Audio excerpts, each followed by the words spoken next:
Hello friends, मैं दीपक आपका real estate friend Dwarka expressway से। तो आइए आज हम शुरू करते हैं हमारी class number 3 on real estate in Dwarka expressway.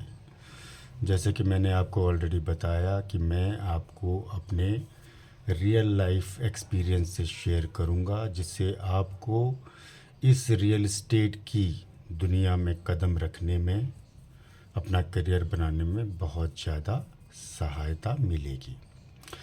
तो फ्रेंड्स, अभी तक हमने जो टॉपिक कवर करे कि हमें रियल एस्टेट कैसे ज्वाइन करना है, हमें एज ए एम्प्लॉय ज्वाइन करना है, हमें एज ए फ्रीलांसर ज्वाइन करना है। उसके बाद अगर हम किसी रियल एस्टेट एजेंट को ज्वाइन कर लेते हैं तो हमारा डे 1 कैसा रहेगा। डे 1 में मैंने आपको बताया कि आपको सिर्फ़ और सिर्फ ऑब्ज़र्वेशन करनी है। जो आपके कलीग्स, जो आपके टीममेट्स, जो आपके मैनेजर्स, जो भी अदर एम्प्लॉयज़ वहाँ पे हैं, वो क्या काम कर रहे हैं, कैसे कर रहे हैं, क्या करना है, ये सब चीज़ें आपने नोट करनी है। अब हम आते हैं डे 2 पे। बहुत सारे लोग आपको इन सब चीज़ों के लिए टाइम कम देंगे, इसलिए टाइम आपको खुद मैनेज करना है। तो फ्रेंड्स, अब हम आते हैं डे 2 पे। डे 2 पे हमें क्या करना है कि रियल एस्टेट इंडस्ट्री जो है, इसमें जिस भी जगह पे हम काम कर रहे हैं, सपोज़ मैं सेक्टर 109 द्वारका एक्सप्रेसवे में काम कर रहा हूँ, तो जो भी कोई क्लाइंट दिल्ली से आता है, गुड़गांव के बाहर से आता है, द्वारका एक्सप्रेसवे के बाहर से आता है, उस क्लाइंट को उस एरिया की नॉलेज नहीं होती है। सपोज़ मैं कोई अपार्टमेंट सेक्टर 109 में पिच कर रहा हूँ किसी क्लाइंट को, तो मुझे सेक्टर 109 के बारे में ज़्यादा से ज़्यादा जानकारी इकट्ठा करनी है। अब वो कैसे करनी है वो मैं आपको बताऊंगा।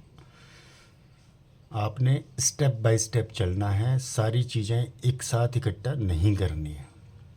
तो डे 2 में आपने क्या करना है, सपोज़ आप जो है सेक्टर 109, 108, 107, एक एग्ज़ाम्पल मैं दे रहा हूँ कि मतलब 1-2 किलोमीटर का एरिया का जो रेडियस है, यहाँ पे आपने काम करना है फ्यूचर में, आने वाले दिनों में 4-5 दिन बाद आप मतलब इस एरिया में काम कर रहे हैं, ये आप समझ के चलिए। आपने उन सेक्टर्स में जितने भी स्कूल्स हैं, जितने भी हॉस्पिटल्स हैं, जितने भी कमर्शियल्स हैं, उसके अलावा कोई पुलिस स्टेशन है और कोई सर्विसेज हैं, कोई बहुत फेमस जॉइंट्स हैं, लाइक हल्दीराम कहीं पे है, कहीं पे बीकानेर है, जिनको लोगों के दिमाग में बैठा रहता है और 2 मिनट में जो है उसको रिकॉल कर लेते हैं ब्रांड को।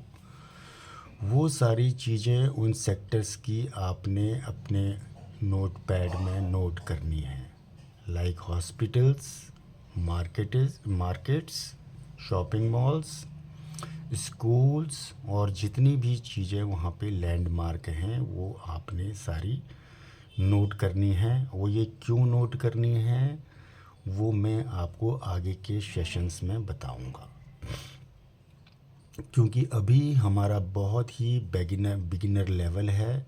अभी हमें बहुत सारी चीज़ें नोट करनी है, उन पे वर्क करना है, उसके बाद ही हम क्लाइंट इंटरेक्शन में आएंगे। अभी हम क्लाइंट इंटरेक्शन से बहुत दूर हैं। हम रियल एस्टेट ज्वाइन करते हैं और ज्वाइन करते ही हम सोचते हैं कि हम पहले दिन ही क्लाइंट से बात कर लेंगे और उनको मीटिंग के लिए बुला लेंगे। ऐसा पॉसिबल नहीं होता, क्योंकि अभी मैं आपको आऊँगा ऑब्जेक्शंस। ऑब्जेक्शंस मीन्स क्वेश्चंस, जो आपसे क्लाइंट क्वेश्चंस करेंगे, उन चीज़ों में आऊँगा मैं अभी आने वाले सेशंस में। अभी हम सिर्फ़ और सिर्फ वाकिफ़ हो रहे हैं रियल एस्टेट इंडस्ट्री से, उनके काम करने के पैटर्न से, उनमें क्या क्या चीज़ें हमें फाउंडेशन हमारी बनाने के लिए क्या क्या हमें टूल्स चाहिए, उन सब चीज़ों के लिए मैं अभी आपको तैयार कर रहा हूँ। तो मैं रिकॉल करता हूँ, आपके डे 1 से, आपने डे 1 में कोई रियल एस्टेट एजेंसी पकड़नी है जहाँ पर आपको जो है वो लोग जॉब दें या जॉब पे रखें एज अ फ्रेशर। उसके बाद डे जब आप ज्वाइन कर लेते हैं तो डे 2 में आपने क्या एक्टिविटीज़ करनी है उसकी मैं आपको नॉलेज दे रहा हूँ। मैं जो आपको नॉलेज दूंगा वो स्टेप बाय स्टेप दूंगा ताकि जो है आपको लॉन्ग रन में कोई दिक्कत ना आए, आप रेफ़र कर सकें कि हमें कैसे स्टेप बाय स्टेप चलना है। मैं वो जर्नी भी आपसे शेयर करूंगा जहां मैंने सिर्फ़ और सिर्फ इंस्टाग्राम और यूट्यूब यूज़ करके 2 साल में ओनली इन 2 इयर्स कैसे मैंने 150 करोड़ की प्रॉपर्टीज़ बेची थी। तो हम चलेंगे स्टेप बाय स्टेप।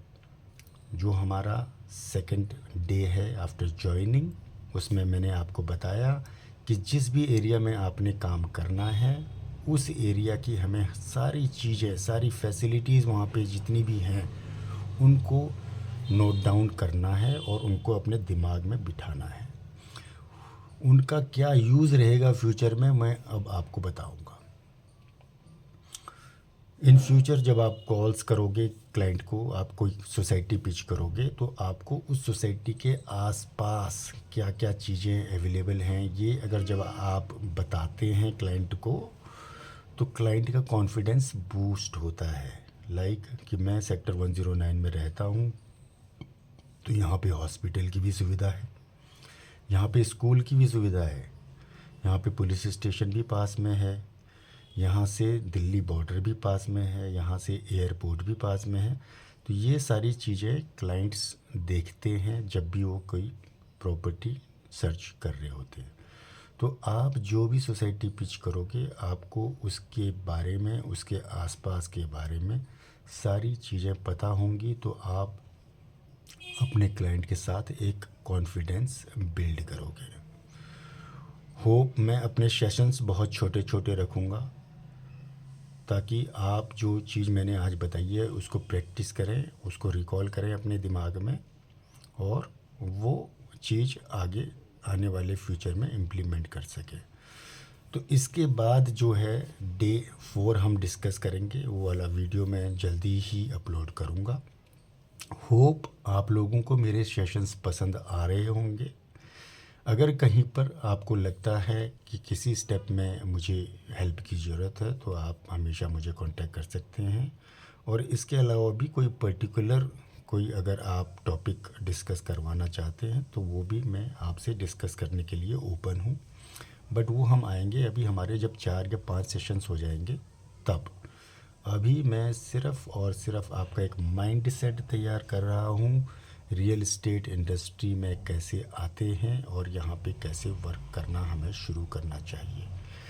मैं आपको उन सारी चीज़ों से रूबरू कराऊंगा जो कठिनाइयाँ मुझे आई थी जब मैं रियल एस्टेट इंडस्ट्री में आया था। तो उन सब चीज़ों को लेके आपका क्या है कि जो आप रियल एस्टेट में आएंगे तो वो चीज़ें आपके साथ कम होंगी, आप उनको, आपके पास पहले से ही नॉलेज होगी कि आपने उन चीज़ों को कैसे फेस करना है। तो फ्रेंड्स आप जुड़े रहिए, मैं और भी इंफॉर्मेटिव और सेशंस आपके लिए लेके आऊँगा जिनसे आपको हेल्प मिलेगी और आप रियल एस्टेट इंडस्ट्री में जीरो से हीरो की जर्नी के लिए तैयार हो जाएंगे। Thank you very much.